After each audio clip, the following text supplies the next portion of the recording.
आशा के मोती चैनल में जीवंतिका व्रत कथा।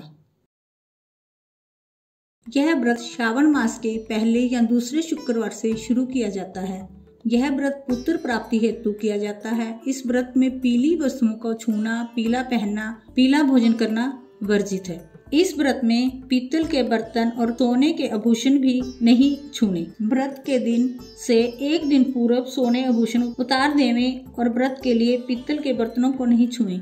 व्रत प्रातः काल में स्नान आदि के बाद स्वच्छ वस्त्र धारण कर पूजन करना चाहिए। इसमें आटे का 5 बत्ती का एक दीपक बनाकर अपनी श्रद्धानुसार घी या तेल डालकर एक पाटे पर रखकर जला दें। कुमकुम, चावल, फूल आदि से जीवंतिका माता का पूजन करें एवं जीवंतिका की कथा सुनें। इस दिन उपवास रखें। कथा। सरितपुर नामक की नगरी में राजा सागर का राज्य था। राजा सागर बड़े ही प्रतापी, दानी, धर्मात्मा और न्याय करने वाले थे। उनकी अजिता नामक एक रानी थी। राजा और रानी प्रजा का दुख अपना दुख समझते थे, लेकिन कोई संतान नहीं होने से दोनों ही काफी दुखी थे। महारानी की सखी ने महारानी को पुत्र प्राप्ति का एक उपाय बताया। उसने कहा, सुवानी नामक स्त्री किसी भी प्रसूता स्त्री का बच्चा उठाकर दूसरे को बेच देती है, उसी से हम एक लड़का खरीदने की बात करते हैं। महारानी को सखी द्वारा बताई गई बात ठीक लगी। उसने उस स्त्री को बुलाकर एक लड़का लाकर देने की बात की और महारानी ने उसे 10,000 रुपये देकर उसी दिन गर्भवती होने का ढोंग शुरू कर दिया। ठीक 9वें महीने में एक रात्रि को उस स्त्री ने महारानी के पास बिस्तर पर एक लड़के को ला कर रख दिया। राजा के यहाँ राजकुमार का जन्म होने की खुशी में धूमधाम से खुशियां मनाई गई। बच्चा बेचने वाली स्त्री एक सुतार की पत्नी को 5,000 रुपये देकर उसका बच्चा ले आई थी। सुतार की पत्नी ने सभी को यही बताया कि उसको एक चिड़िया का बच्चा हुआ था। यह बात भी उसी स्त्री ने समझाई थी। 1 महीने बाद सुतार की पत्नी भी सुवानी के साथ राजमहल में जाने लगी। राजकुमार को दूध पिलाने के कारण वह महारानी की बहुत ही विश्वास पात्र हो गई। एक रात को सुतार की पत्नी एक पत्थर का पुतला कहीं से लेकर रानी के पास रख गई और अपने लड़के को उठाकर भाग गई। महारानी ने जब अपने लड़के की जगह लड़के का पुतला देखा तो वह चिल्ला उठी। उसने यह खबर राजा के पास भिजवा दी। राजा ने आकर रानी से पूछा, तुम्हारी सेवा चाकरी में अभी कौन है?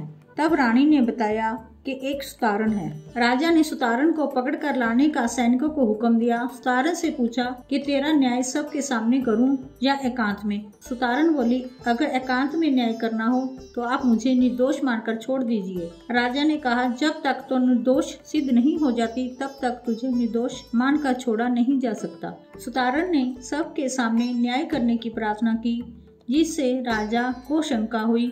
उनको राजकुमार की चोरी में कोई भेद छुपा होने लगा। राजा ने अपनी रानी से कहा, सुतारन के सामने तुमको यह सिद्ध करना होगा कि राजपुत्र तुम्हारा है। अगर सिद्ध नहीं कर सकी तो तुम्हारी मेरी दोनों की बदनामी होगी। रानी भयभीत हो गई। तब राजा समझ गया कि रानी के पुत्र में जरूर भेद है। राजा ने उसी समय रानी के सामने सुतारन को बुलवाया। उससे पूछा, लड़के की देखभाल तुम करती थी, लड़के की जगह यह पत्थर का पुतला कैसे हो गया? तब सुतारन बोली, महाराज, आपका और रानी का बालक पत्थर बन गया, इसमें मैं क्या कर सकती हूँ? सुतारन की बात सुन रानी बोली, लड़का कभी पत्थर बनता है? रानी यह बात कहकर सुतारन को झूठा जाहिर करना चाहती थी। सुतारन ने भी रानी की बात काटते हुए तुरंत जवाब दिया। बोली, महाराज, प्रसव की पीड़ा उठाए बिना कोई जन्मदाता कैसे हो सकता है? तब राजा ने सुतारन से कहा, जो भी सच्चाई हो उसे तुम बता दो, हम तुमको निर्दोष छोड़ देंगे।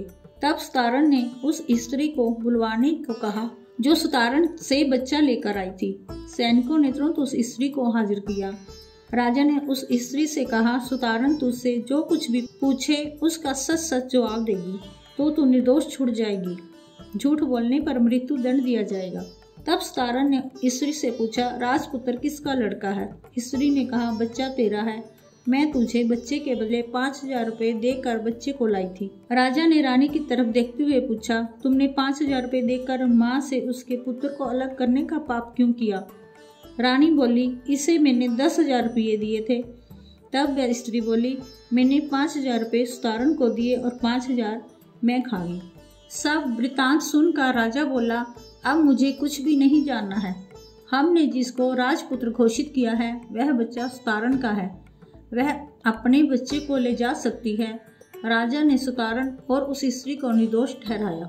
महारानी को अति दुखी देखकर सुतारण ने रानी से कहा, हे रानी जी, आप किसी प्रकार से दुखी नहीं हो। मैंने माता जीवंतिका का व्रत करके पुत्र प्राप्त किया है।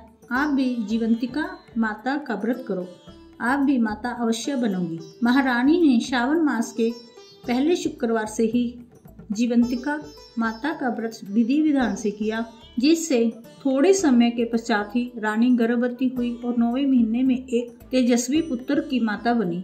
हे जीवंतिका माता जी, आप सभी पर कृपा करना। जय जीवंतिका माता।